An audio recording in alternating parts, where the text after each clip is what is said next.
पैसा, सियासत और पावर का जब कॉकटेल तैयार होता है तो इंसान सारी मर्यादाओं को ताक पर रखकर हैवानियत की दहलीज पर कदम रख लेता है, जिसका जीता जागता सबूत अजमेर की सैकड़ों लड़कियां हैं जो 31 साल गुजर जाने के बाद भी अपने ऊपर हुए जुल्म के इंसाफ के लिए तरस रही हैं। तो वहीं सैकड़ों लड़कियों के अस्मत के लुटेरे अजमेर कांड के गुनहगार खुली हवा में सांस लेते नजर आ रहे हैं। अजमेर के चिश्ती घरानों के शहजादों का महंगी कारों में घूमना, महंगे रेस्टोरेंट में जाना शौक बन गया था, जिसका हवाला और दिखावा कर वो भोली भाली छात्राओं को अपना शिकार बनाते थे। बहकावे में एक बार आई लड़कियां कभी भी इस जिस्म के दलदल से बाहर नहीं निकल पाईं। पता है क्यों? क्योंकि जिस्म फरोशी के गिरोह के सरदार लड़कियों से हो रहे कुकर्म का एमएमएस बना लेते थे। इसके बाद शुरू होता था ब्लैकमेलिंग का घिनौना गेम, जिसकी शिकार एक दो नहीं, तीन नहीं, बल्कि सैकड़ों मासूम लड़कियां बनी। रईस खानदान के शहजादों की मनमानी के खिलाफ जब लड़कियां पुलिस के पास पहुंचती, उससे पहले ही उन्हें जान से मारने की धमकी मिल जाती। राजनीतिक रसूख के बलबूते हैवानों ने पूरे अजमेर में हैवानियत का नंगा नाच शुरू कर दिया था, जिसको देखकर भैरव सिंह शेखावत के भी हाथ पांव फूलने लगे थे। आए दिन अखबारों में इससे जुड़ी खबरें सुर्खियों में छपने लगी थीं। सैकड़ों लड़कियों के एमएमएस, ब्लैकमेल और रेप का दरगाह कनेक्शन को सुनकर अजमेर समेत पूरा राजस्थान चौंक गया था। आखिर क्या है फिल्म अजमेर 92 की पूरी हकीकत? देखिए हमारे स्पेशल रिपोर्ट में।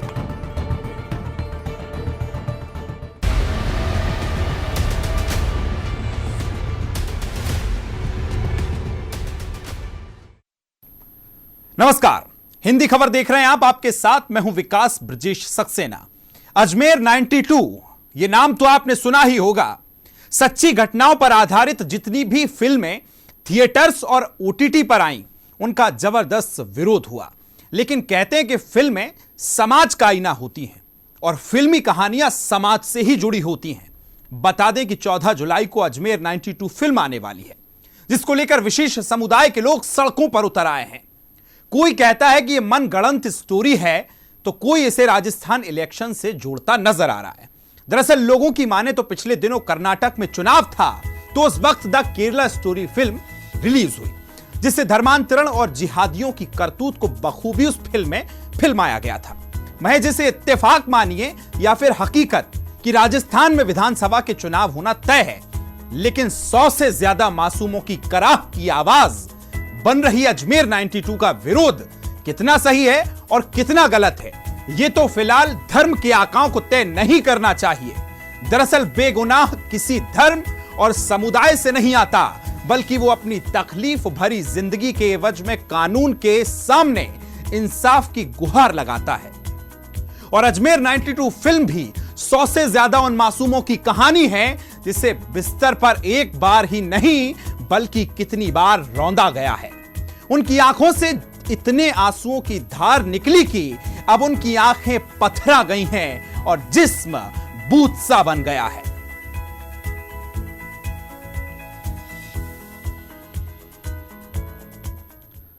तो अजमेर 92 फिल्म तो थिएटर में जुलाई में आएगी, लेकिन इस फिल्म के पोस्टर को देखकर ही देश के कई राज्यों में तूफान सा आ गया है। विशेष समुदाय के लोग जुबानीवार उन्होंने तेज कर दिया है, जबकि मेकर्स का कहना है कि यह फिल्म सच्ची घटनाओं पर आधारित है। आखिर एक नजर डालते हैं इस स्पेशल रिपोर्ट पर, जो अजमेर 92 में हुई पूरी दास्तां को बयां करेगी।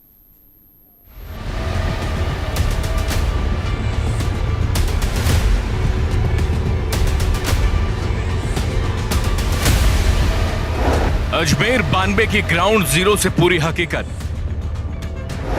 देश के सबसे बड़े एमएमएस कांड की पूरी दास्तां,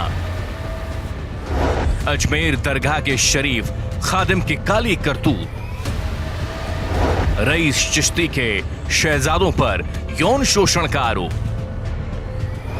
सैकड़ों लड़कियों के एमएमएस, ब्लैकमेल, रेप का दरगाह कनेक्शन, लड़कियों को फंसाकर उनकी दोस्तों को बनाता शिकार।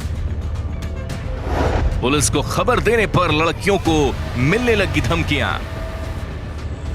फिल्म अजमेर 92 के विरोध में सड़क पर उतरे मौलाना। बॉलीवुड फिल्म अजमेर 92 को लेकर विवादों का सिलसिला शुरू हो चुका है और रिलीज से पहले ही इसके खिलाफ आवाज उठनी शुरू हो गई। फिल्म अजमेर 92 को जुलाई में रिलीज करने की तैयारी है, लेकिन इससे पहले ही फिल्म को लेकर चारों तरफ बवाल मचता नजर आ रहा है। फिल्म के खिलाफ द केरल स्टोरी और कश्मीर फाइल्स की तरह ही अभी से विरोध की आवाजें बुलंद हैं। ये फिल्म अजमेर में 31 साल पहले सैकड़ों छात्राओं के साथ गैंगरेप और उन्हें ब्लैकमेल करने की कहानी को बयां कर रही है। आज सनातन धर्म को कट्टरता की तरफ ले जाया गया है। हुकूमतें साजिश कर रही हैं। हुकूमतें इस्लाम और मुसलमानों को बदनाम करने के लिए कभी कश्मीर फाइल्स के नाम से, तो कभी द केरला स्टोरी के नाम से, अब अजमेर 92 के नाम से बनी हुई फिल्मों के साथ में खड़ी हैं। आवाज़ अगर हम उठा रहे हैं कि ऐसी फिल्में नहीं आनी चाहिए, तो हमें उल्टा हम पे वो आरोप लगाया जा रहा है जिसके खुद वो लोग मुलजिम हैं। क्या ये सच है कि देश का इतिहास इसी तरह से पेश किया गया है पहले कभी? देश को बदनाम कर रहे हैं, इस्लाम और मुसलमानों को बदनाम कर रहे हैं। देश का इतिहास झूठ की तरफ ले जाया जा रहा है। याद रखना, आपसे डर करके कोई व्यक्ति खामोश रह सकता है, इतिहास कभी खामोश। अजमेर की गलियां उस वक्त दहल गई जब अखबारों की सुर्खियों ने पूरे शहर की दास्तां को कवर पेज पर बोल्ड अक्षरों में छापा। हर कोई इस खबर को पढ़ने के बाद सन्न रह गया था। सरकार, प्रशासन, सबकी नींद उड़ चुकी थी। सबको बस इस बात का गम सता रहा था कि उनके नाक के नीचे इतनी बड़ी वारदात को अंजाम दिया जा रहा था और उन्हें इसकी खबर तक नहीं चली। लेकिन अजमेर कांड की पड़ताल करने के बाद जो भी साक्ष्य और सबूत सामने आ रहे हैं, उसे सुनने और देखने के बाद आपकी रूह जरूर कांप जाएगी, क्योंकि इस कहानी के किरदार रसूख परिवार से संबंध रखते हैं और इसी की खातिर इस पूरे मसले पर हर कोई मौन था। लेकिन अंधों और गूंगों के इस शहर में जिस्म फरोशी के धंधे को अंजाम देने वाले चेहरों को भी बेनकाब करेंगे और इनकी काली करतूतों की लंबी फहरिस्त को भी दिखाएंगे। अजमेर सेक्स स्कैंडल को भारत का सबसे बड़ा सेक्स स्कैंडल करार दिया गया था। अजमेर के अखबारों में उस वक्त जिस्म के इस धंधे पर रोज खबरें छपती थीं, बनती थीं।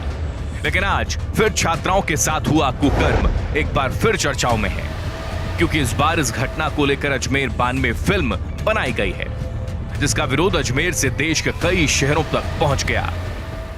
केरला स्टोरी कर्नाटक में इलेक्शन था, इसलिए बनाई गई।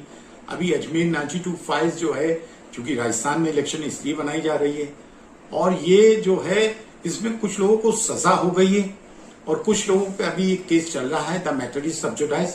देखिए, इसमें सिर्फ खादिम समुदाय के नहीं, बहुत सारे समुदाय के लोग हैं, और कोई मुझे एक समुदाय बता दें जिसमें अच्छे और बुरे लोग नहीं होते हैं, लेकिन आप पूरे समुदाय को कटोरे में खड़ा करेंगे।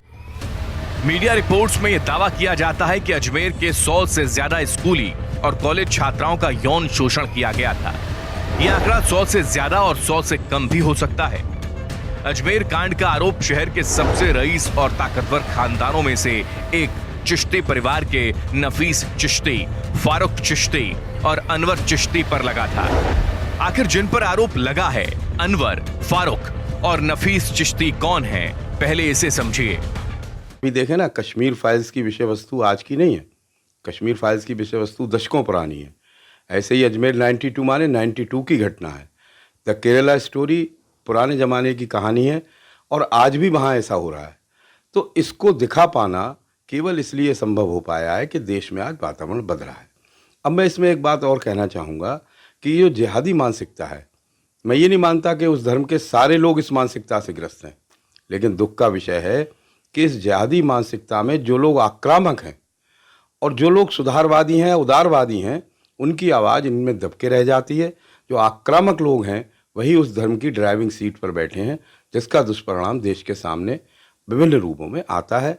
और इन तीनों फिल्मों में बहुत अच्छे तरीके से आम जन के सामने उस विषय दरअसल ये तीनों आरोपी अजमेर के रसूखदार परिवार से आते हैं। साल 1992 में फारूक चिश्ती अजमेर यूथ कांग्रेस का अध्यक्ष था, नफीस चिश्ती अजमेर कांग्रेस का उपाध्यक्ष और अनवर चिश्ती अजमेर कांग्रेस का संयुक्त सचिव था। तो साफ है इन अपराधियों के पास धन दौलत के साथ सियासी ताकत भी मौजूद थी, जिसके दम पर इन आरोपियों ने पूरे अजमेर में अपनी हनक से अपने धंधे को कानों कान भनक तक नहीं लगने दी। ब्यूरो रिपोर्ट, हिंदी खबर।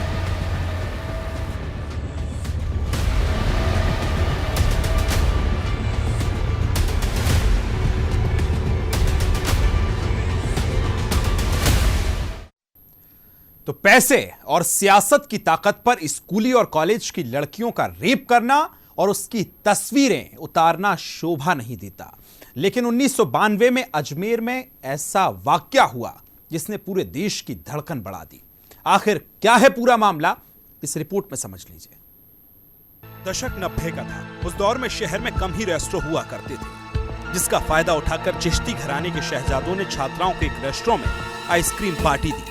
फिर क्या था, महंगी और खुली गाड़ियों में घूमना और महंगे रेस्टोरेंट में खाना खाना रोज का रूटीन हो गया था। मौका देखते ही फारूक चिश्ती एक लड़की को बहला फुसला कर अपने फार्म हाउस पर ले जाता है, जहां फारूक लड़की के साथ रेप करता है और उसकी कुछ न्यूड तस्वीरें अपने कैमरे में कैद कर लेता है। इसके बाद रोज वो लड़कियों को फार्म हाउस पर बुलाने लगा। लड़की के कुछ बोलने पर उसे धमकी देता और तस्वीरों का हवाला देकर उसे ब्लैकमेल करता। हद तो तब हो गई जब इस राज को फारूक ने नफीस और अनवर को बताया। मौका देखकर इन दोनों ने भी लड़की के साथ जबरदस्ती की। रिपोर्ट्स के मुताबिक जब लड़की तंग आकर इससे छुटकारा पाने की बात कही, न्यूड फोटो की रील मांगी और पुलिस के पास जाने की बात कही तो उसे फिर धमकी दी गई, जबकि रील के एवज में उससे सौदा किया जाने लगा। आरोपियों ने कहा कि हम तुम्हें रील देंगे, लेकिन तुम अपनी दोस्त को फार्म हाउस पर बुलाओगी। अगर अपनी दोस्त को नहीं बुलाओगी तो तुम्हारी फोटो पूरे शहर में चस्पा कर दी जाएगी। परिवार की इज्जत और समाज के डर से लड़की अपनी दोस्त को फार्म हाउस पर ले गई, जहां नफीस, अनवर और फारूक ने बारी बारी से उसके साथ जबरदस्ती की और उसकी भी न्यूड तस्वीरें कैमरे में कैद कर ली। पहले 1, फिर 2 और फिर 3। उसके बाद जैसे सिलसिला ही चल पड़ा और धीरे धीरे कैसे यह आंकड़ा 100 के पार चला गया। ना तो उन लड़कियों को पता चला और ना ही हैवानियत की सारी हदें पार करने वाले इन हैवानों को। एक रिपोर्ट की माने तो लड़कियों से रेप, उनकी न्यूड तस्वीरें बनाने से लेकर कलर प्रिंट तक की पूरी कहानी बयां की गई है। अजमेर में चल रहे जिस्म फिरोसी के इस धंधे पर कोई कुछ बोल नहीं पा रहा था, क्योंकि सेक्स स्कैंडल में रसूखदार लोग शामिल थे। खबरों की माने तो ये खेल लगभग 1 साल से चल रहा था। इस दौरान बताया जाता है कि कुछ कॉलेजों की 6 लड़कियों ने अलग अलग वक्त पर सुसाइड भी कर लिया। तब ये मामला और भी तूल पकड़ने लगा और आखिरकार इस गोरख धंधे का भांडाफोड़ हो ही गया। साल 1992 अप्रैल में अजमेर के एक स्थानीय पत्रकार ने सेक्स स्कैंडल का खुलासा कर दिया, जिसमें छपी तस्वीर धुंधली थी, लेकिन वो दुष्कर्म के सभी वाकये की हकीकत बयां कर रही थी। जिसके बाद शहर में हड़कंप मच गया और पीड़ित लड़कियां सामने आकर पुलिस थाने में गवाही और मामला दर्ज कराने लगी। 27 मई 1992 को पुलिस ने कुछ आरोपियों के खिलाफ NSA के तहत नोटिस जारी किया। सितंबर 1992 में अजमेर ब्लैकमेल कांड की पहली चार्जशीट फाइल की गई। बहरहाल जांच आगे बढ़ी तो मासूम बच्चियों और लड़कियों के यौन शोषण के मामले 10 और आरोपियों के नाम उनमें जोड़े गए। 30 मई 1992 को गंज थाने इलाके में FIR दर्ज होती है, जहां 18 आरोपी बनाए जाते हैं और उनमें से 11 को अरेस्ट किया जाता है। कुछ आरोपी मौका देखकर फरार हो जाते हैं, कुछ इधर उधर अंडरग्राउंड हो जाते हैं, तो कुछ पुलिस के डर से विदेश भाग जाते हैं। ब्यूरो रिपोर्ट, हिंदी खबर। तो 1992 यानी कि 1992 की वो दास्तां जिसे गुजरे 31 साल हो गए हैं और इंसाफ का तो नामो निशान तक नहीं नजर आता। इंसाफ की आस में लड़कियों की आंखें पथरा गई हैं, जिसमें पत्थर का ताबूत बन गया है। हम अपनी इस रिपोर्ट में 1992 की पूरी कहानी आपको तारीख दर तारीख बताएंगे, जिसे देखने के बाद आप भी महसूस करेंगे कि आखिर इतनी दुर्दशा इन सैकड़ों मासूमों ने कैसे सही होगी।